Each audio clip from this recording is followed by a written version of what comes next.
Ассалаумалейкум бауырлар, денсаулықтарыңызды сақтаңыздар. Денсаулық сақтау үшін спортпен айналысу керек. Осындай оқтау әркімнің үйінде бар.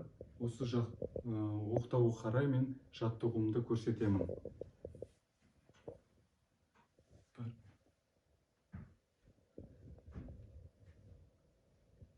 Содан кейін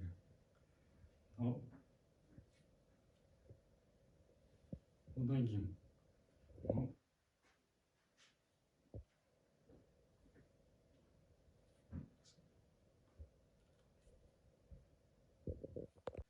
осындай жаттығуды күнделікті үйде жасаңыздар.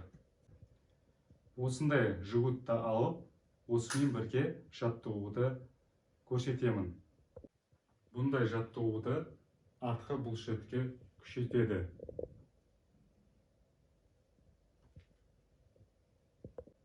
Қазіргі көрсететін жаттығуым ішке де, аяққа да пайдасы бар.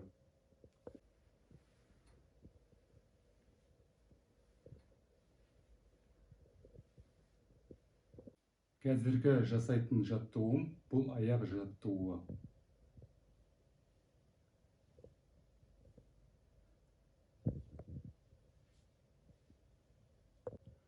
Ауырып ем іздегенше ауырмайтын жол ізде. Өз-өздеріңізді күтіп, денсаулықтарыңызды бағалаңыздар. Кездескенше сау болыңыздар.